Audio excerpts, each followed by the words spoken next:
you guys didn't have like the most average upbringing. Your dad was president, your grandfather was also president. When did you guys actually realize that your family was really, really important? I had no idea our grandfather was president. I thought everybody's grandfather was president. I thought that was a title you got as president, as a grandfather. Yeah. And I went back to school after my grandfather's inauguration, and I was so excited because I thought I got to go to all of these other inaugurations. I thought I would get to go to my friends' grandfather's inaugurations. Cheers. Cheers. Cheers. Thanks for having us. We're here to sip And skim. Jenna, we know the story. You were watching the election, seeing the election's results come in. Why did you feel like you needed to tell this story now? After the election, we just realized that no matter what political party you're interested in or you're affiliated with, that women on both sides of the political parties this year have been degraded, and that women in general, I mean, I'm so lucky I work with this chorus of awesome women who are some of my very best friends, and they constantly lift me up, and I know you too have that, but I don't think everybody does. I mean, I know they don't, from stories of friends of mine. Mila, my daughter, said to me the other day, we were driving, and she goes, "Mommy, Poppy's gonna rule the world," which is like so on point. I'm like, sisters first. And then I was like, well, maybe she could, Mila, maybe she could be president. And she goes, but Mommy, presidents are all men. And so I just think in all, not just in politics, but in all areas, we need more women role models. And I think people are ready to have that conversation. It's a really weird thing to, when you come of age and you're like, you start disagreeing with your parents. And you grew up in a house of conservative politics. How did that help you shape your opinions, and when did you start like openly being like, you know what, Dad, like I don't know if I agree with that? I have a very vivid memory of sitting down at our kitchen table with my dad over dinner and talking about gay rights. And this was when I was 16, so marriage equality wasn't even on the table then. And of course I came in hot like a 16-year-old, you know, very defiant, wanting to make my point. And my dad just listened to me talk.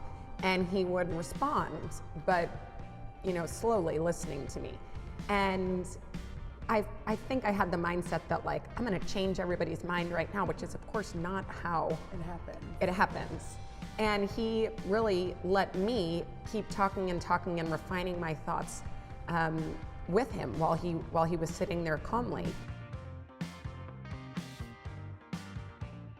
You can always complain about your parents, but no one can talk about your family. Yeah. That was really the one most profound experience of someone saying something about my dad. I was in a humanities class, and I wasn't doing very well in the class, and I couldn't figure out why I was doing the reading, doing the work. And so I signed up for office hours. I went to meet with her, and I wanted to know what I could do better. And she said, I'll give you an A if your dad doesn't go to war in Iraq.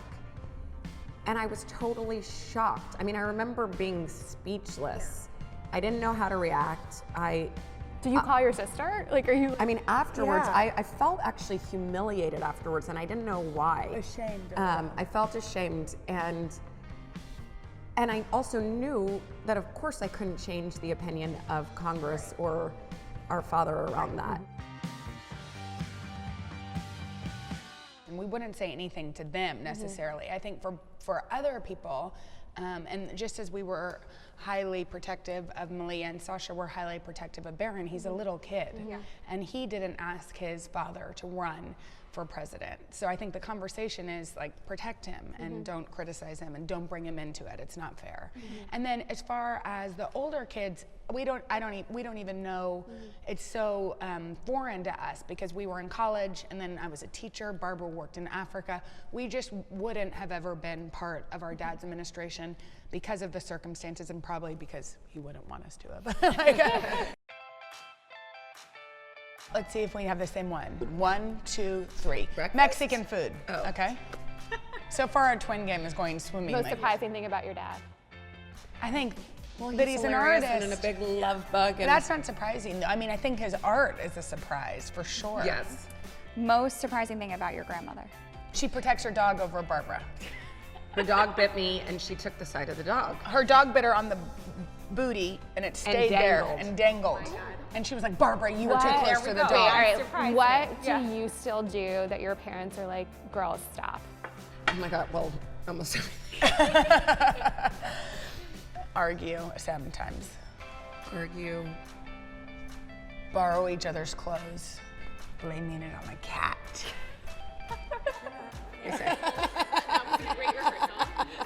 Thank you guys. Y'all didn't realize how much we needed coffee until we got here.